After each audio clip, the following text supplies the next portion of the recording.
Sarvebhyo Namah.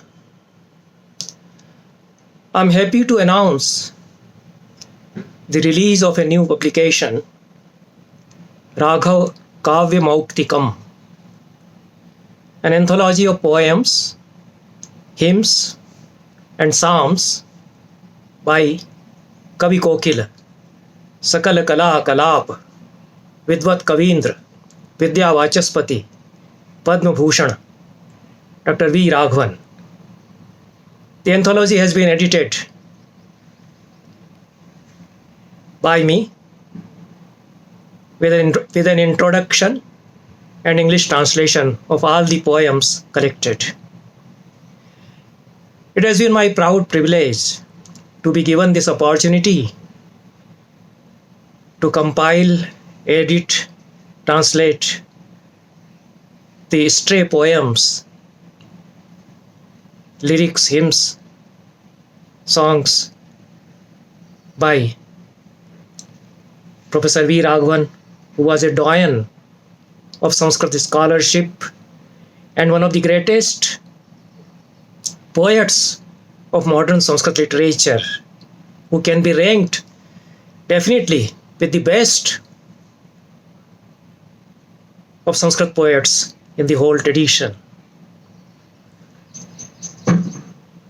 The work has been published by Dr. V. Raghavan Center for Performing Arts, Chennai. The center is run by Dr. Nandini Ramani, the worthy daughter of an illustrious father, Professor V. Raghavan. I don't have much to say about the work which is done by me. It was Nandini Ramani who provided me all the source material, and the credit goes to her for preserving the writings of Dr. Raghavan. Many of the unpublished writings, many of his poems written on small papers for decades and decades together in files. I would read out some excerpts from the publisher's note given by Dr. Nandini Ramani. She is not only a scholar of Sanskrit and a performing artist by her own merit. She has been running this center, Dr. V. Raghavan Center for Performing Arts, in the memory of her father, and has done a commendable work to preserve the memory of the great son of Saraswati. She has published many of the works of Professor Raghavan which are no more available. Shangar Manjari of Akbar Shah, so very well edited by Dr. Raghavan. Ratnavali of Jai Senapati, critical edition as done by him, and many other works published earlier or not even published, she brought to light. So I will read a few paras from her note as publisher. Raghav Kavyamauktikam is a compilation of several original poems, hymns and psalms of the versatile scholar, poet, Dr. V. Raghavan. The center, functioning in his name, is extremely delighted to bring out this unique publication, which reveals another splendid facet of Raghavan, the poet. Dr. Raghavan was blessed by His Holiness Sri Chandrasekharendra Saraswati of Kanchi Kamkoti Mutt with the title of Kavikokila, which was most cherished by the scholar throughout his life. Sometimes in his monographs this title is appended, prefixed with his name. He was proud that a great son of this land, His Holiness Sri Chandrasekharendra Saraswati, has blessed him and conferred upon him this title. I will read ahead. Dr. Raghavan was blessed by His Holiness Sri Chandrasekharan Saraswati of Kanchi Kamkoti Mutt with the title Kavikokila, which was most cherished by the scholar all through his life. Among the many honors that he received, it was bestowed on him for his long Sanskrit Mahakavya on Sri Muttu Swami Dikshita, one of the Karnataka music trinity. During the past 4 decades since the passing away of my father, Dr. V. Raghavan, large corpus of his original poems, hymns and psalms have been collected by me from his innumerable files, notepads, paper slips, etc. that I have been preserving all along. These collections cover a vast range of topics. My ambition to publish these as an anthology grew intense as I kept reading and sorting them out over the years. In 2017, Professor Radhavallabh Tripathi, eminent Sanskrit scholar, poet, who came to preside over an event of our center, suggested the idea of publishing Dr. V. Raghavan's poems, thereby supporting my plan to bring out this anthology. Further, he willingly offered to edit this volume, which he has titled as Raghav Kavya Moktikam, out of his immense devotion and reverence to Dr. Raghavan. Professor R.V. Tripathi has taken up this project with loving care and deep interest, which are evident in the manner in which he has designed the entire volume. Again, she says, the first part of the 2-volume publication happily coincides with the 80th birthday of Sri R. Kalidas, eldest son of Dr. V. Raghavan, who has extended financial support to this work. I wholeheartedly thank Dr. Nandini Ramani and Sri R. Kalidas, who saw to it that this volume, which to me is very important in the entire career of my life, I am satisfied that I could do this work, though I do not deserve it. Translating Dr. V. Raghavan's poem has been an arduous task for me, looking to my command over a foreign language, very limited command I can say. But I tried to do it because I like Raghavan as a poet. I will read a few passages from my own preface in the volume, and then I would like to read out some of the verses collected in this volume, collected from the files we were looking on an afternoon in the house of Dr. Nandini Ramani. Sometimes very small papers, sometimes verses written in pencil, and the writing has become so dim in many of them over all these years, maybe 50 years, 60 years, that in many passages I was unable to decipher, and some of the very important portions I had to leave because the whole line is not clear. And the second volume is of course in planning. This volume covers only 128 poems by V. Raghavan, which have not been brought in a single volume anywhere. Many of them are unpublished also. Some of them are published in Sanskrit periodicals. Some of them were issued in small booklets. But for the first time, this is a venture to bring out all his small poems, songs or psalms in book form. So I will read out some of the passages from my preface. Of course, there is an introduction covering about 10-15 pages about the achievements of V. Raghavan as a poet. V. Raghavan was a great scholar and a great journalist of Sanskrit, on whose name the period of 20 years between 1960 to 1980 is termed Dr. V. Raghavan era in the history of Sanskrit journalism. And he was pioneer in many fields. And he worked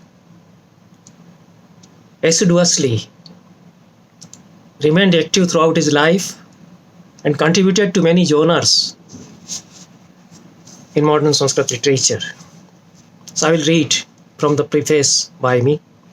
Raghav Kavikokila Part 1 is a collection of Professor V. Raghavan's poems, lyrics and hymns, including stray verses, which have not been included in any other work by him, published in book form. It has been a stupendous work to select, arrange and translate them for this anthology. I remember the evening on the day of 22nd August 2017 when I sat with Srimati Nandini Ramani, the illustrious daughter of the great poet, to collect the matter for it. There was a vast mass of files piled before us, comprising of various writings of Professor V. Raghavan. Nandiniji had preserved it intact for all these decades after the demise of her father. Going through the pages in these files, which also included many small slips, handwritten notes, etc., besides the offprints of V. Raghavan's writings published in Sanskrit Pratibha, printed handouts or booklets of Kavikokila Manjari, I was wonderstruck by the way Professor Raghavan worked. He made optimum use of his creative genius and recorded the lines of poetry that came to him on any piece of paper available during his travels, participation in various programs and other occasions, and then meticulously kept the files of such papers. For 2.5 years, the material handed over to me by Srimati Nandini has been lying with me. I have been trying to arrange the loose papers to decipher the handwriting of Professor Raghavan and some of the obscure passages of his poems whenever I could find time for this. I have arranged these writings in 3 sections: Bahir Jagat, the external landscape; Antar Jagat, the internal landscape; and Prabodha, the awakening. These sections bring out the journey of the great poet in 3 successive levels. At 3 successive levels: the empirical,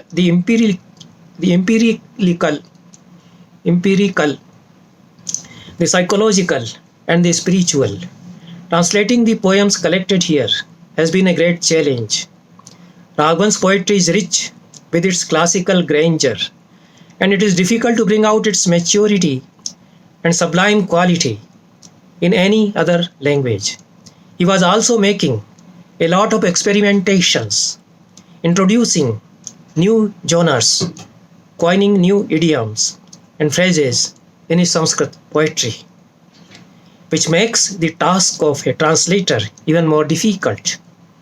Added to this, his poetry is also characterized with the nuances and cultural ethos from Tamil language and literature with which I am quite unfamiliar.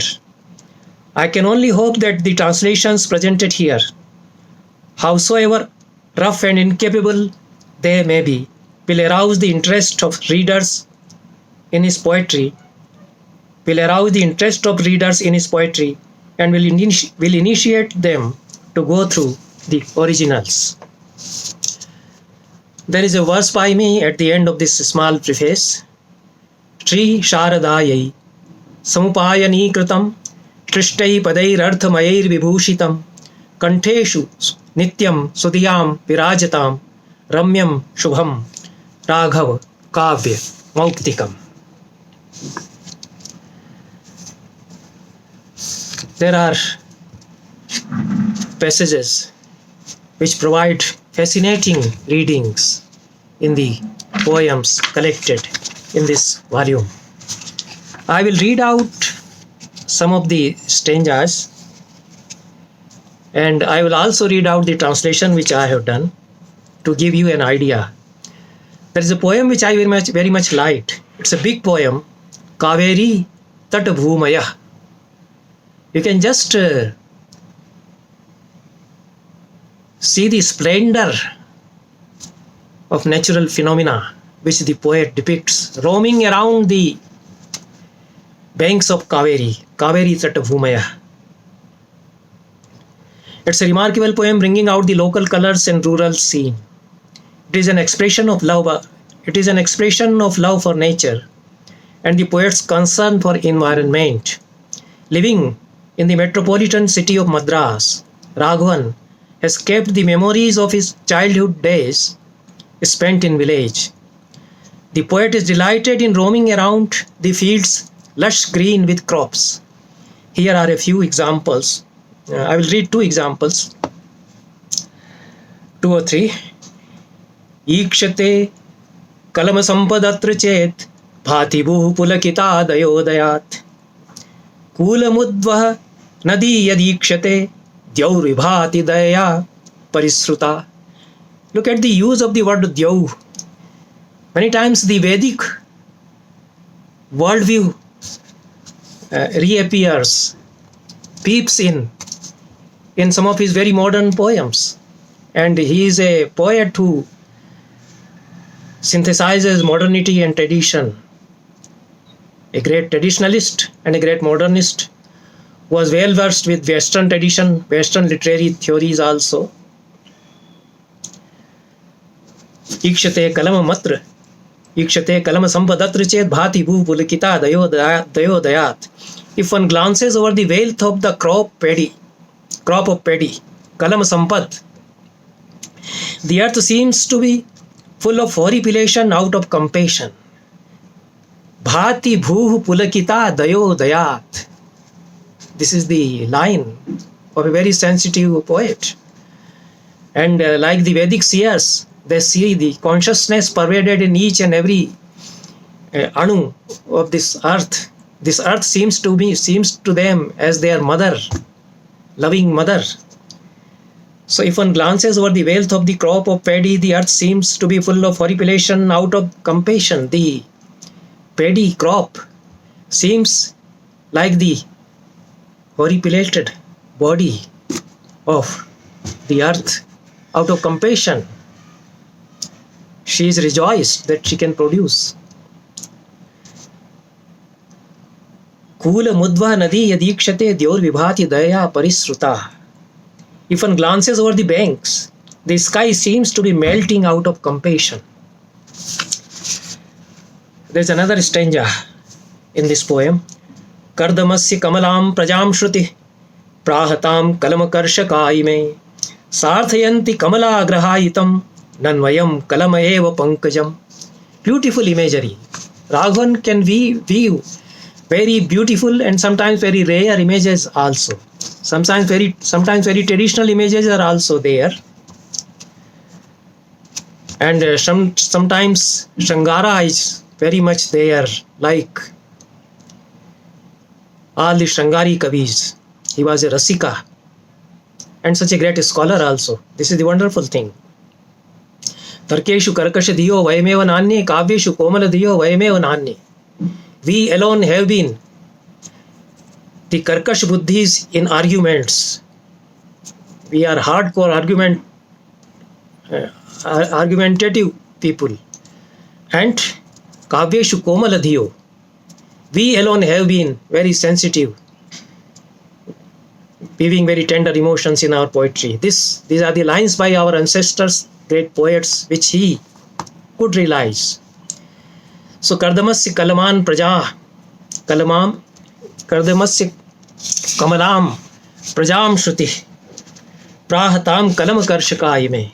The scriptures say, here also the word shruti is used. So the scriptures say that Kamala or Lakshmi is born out of mud. Now the Lakshmi Suktam of Rigveda, where Lakshmi is called as Karishini, she is born out of cow's dung. This is what the Vedic seer says.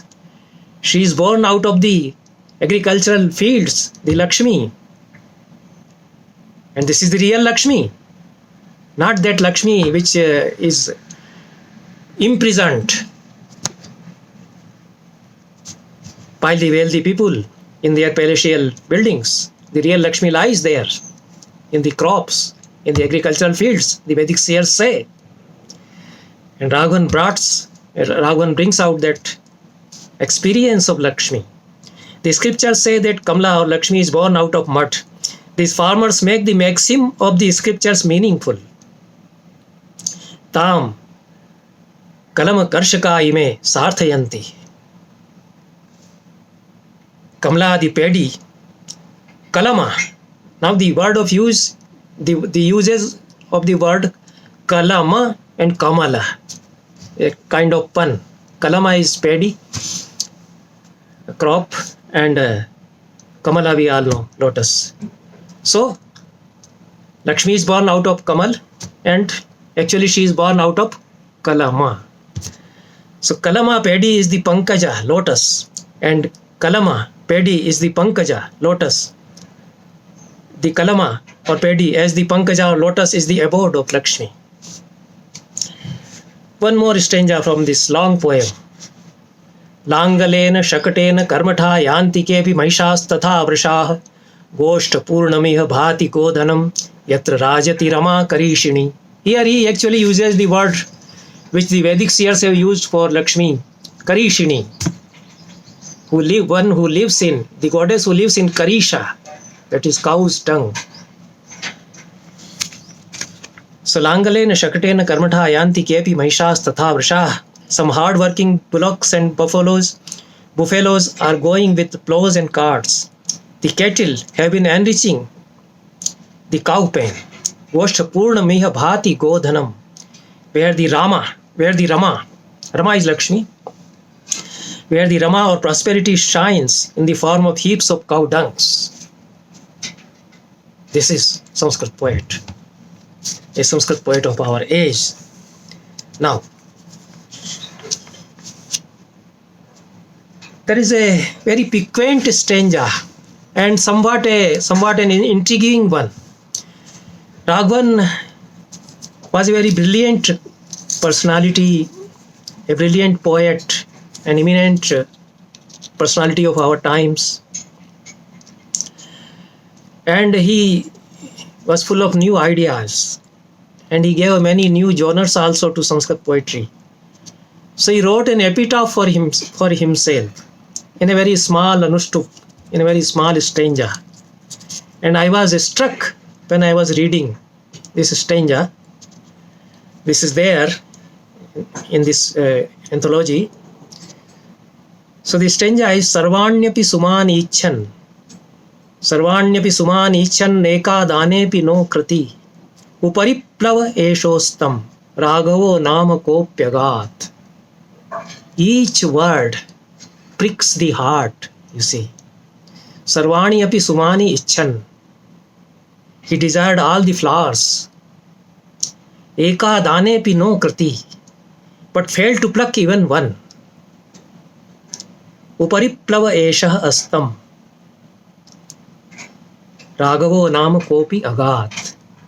Somebody named Raghav, who was the Upariplava, has gone to rest. I have translated it in this way, and I still doubt whether I could correctly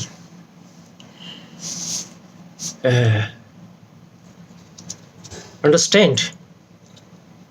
Upariplava. I took the simple sense. Upariplavate iti upariplava. So I translated, he remained floating above. Upariplava. But then we had a lot of discussion on this stanza in our groups on social media. Several scholars joined. Shatabdhani, R. Ganesh interpreted it in his own way, and then many others. And then it was revealed that Upariplava is a word occurring in the Mahabharata, and it may be having some other sense. Others interpreted it in an entirely different sense. And we cannot say this is the Mrityu Lake by Dr. V. Raghavan. And a person speaking at the fag end of his life for himself, surveying the whole journey of his life. What does he want to say? It is difficult to understand. And this very rare use, I don't think this word has been used in classical Sanskrit literature or in modern Sanskrit literature anywhere else except somewhere in the Mahabharata or at one or two places. Such a rare word, Upariplava. So Upariplava Esha Astam Ragho Nam Kopi Agat. This is the core line the second line. And I translated, he remained floating above. Somebody named Raghavan has gone to rest.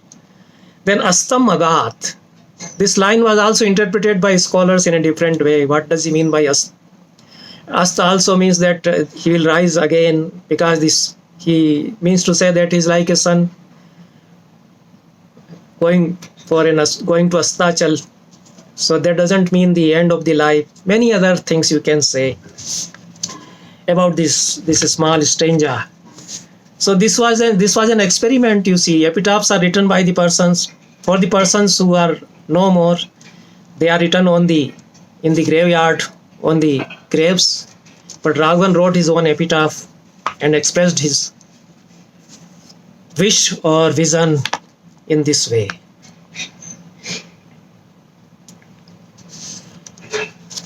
There are very beautiful descriptions of the cities, metro cities, small townships, and forest, other places, and whole contemporary scenario Raghavan brings out. So there is a poem Pahalgam. In Pahalgam, it is also a long poem. No, not so long. Only 4 stanzas are there. I will read out one out of them. Bhubrat Swamishu Keti Vividhatra Lakshmi Ayushkari Nayanayorapi Manasasya Prasadiki Sthalamidam Dhruvamantaradri Prakara Guptaradayam Sushamadi Devya Bhubratsu Amishu Kiyati Vividhatra Lakshmi. How much pleasing beauty lies in these mountains. Ayushkari Nayanayor Api Manasasya. In living for the mind and the eyes. Prasadiki Sthalamidam Dhruvamantaradri Prakara Guptaradayam. This place is the hidden fortress of the goddess of beauty in the range of the mountains. About the Pahalgam in Kashmir. Prasadiki Sthalamidam Dhruvamantaradri Prakara Guptaradayam Sushamadi Devya. The Sushma is the Adi Devata, Adhishthatri Devata of the place. Then there is a poem which I very much like.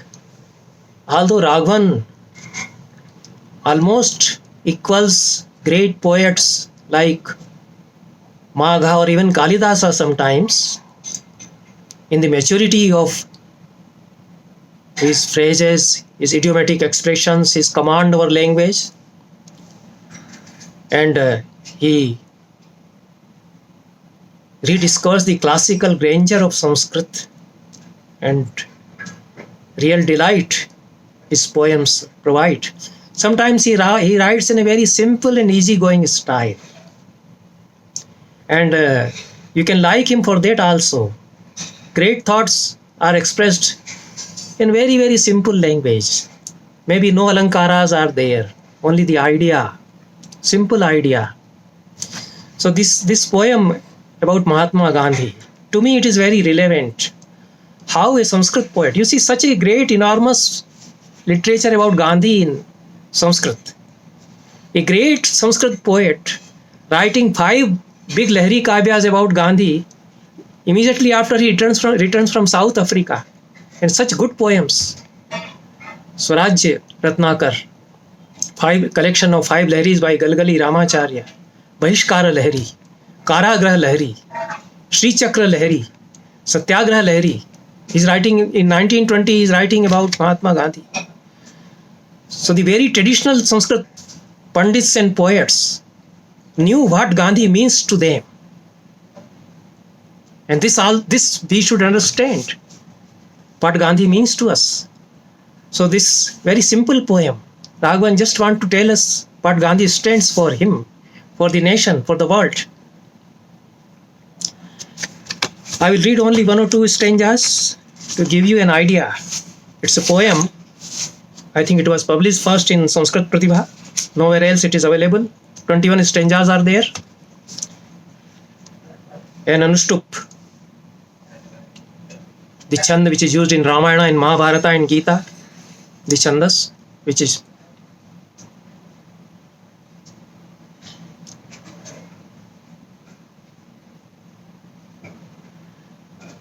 that has been used here. Parapida sardaye yasmin Vaishnava lakshanam nirdvandva nirahankara yasya pragya pratisthita. With his empathy for the pain of others, he characterized the definition of a Vaishnava lakshanam. Now this new sensibility in Sanskrit poetry. So the connotation of Vaishnava changes. That is not exactly the Vaishnavism. That is the Vaishnava Lakshana of Narsi Mehta. So Parapida saradaye yasmin Vaishnava Lakshanam nirdvanda nirahankara yasya pragya pratisthita. With his empathy for the pain of others, he characterized the definition of a Vaishnava. His wisdom stood firmly, without dilemma and ego. Nirdvandva nirahankara yasya pragya pratisthita. Esha Gandhiva deshesmin narshe punnepi bharate vasudeva sarvamiti sa mahatma sudurlabha. Even in this holy country of Bharata, inhabited by seers, Mahatmans like Gandhiji are rare, for whom Vasudeva is everything. Vasudeva Sarvam. Ideas are taken from Gita. Gita, Ganga, Tatha, Gauri, Gurushchetyatra ye punah hetavo bharato natyai teshu gandhyapyanantima. What an expression. Gita, Ganga, Gauri, Guru. Gita, Ganga, Gauri and Guru, these are the causes for the progress of Bharat. Gita, Ganga, Tatha, Gauri, Gurushchetyatra ye punah hetavo bharato natyai teshu gandhyapyanantima. Not last among these is Gandhi. So this is an anthology covering 470, more than around 500 pages, you can say. And Dr. Nandini has done hard labor to transliterate all the poems in Roman script also. This I didn't do. She added this Roman transcriptions to suit the readers from other countries. I hope that this volume will be liked by lovers of poetry, by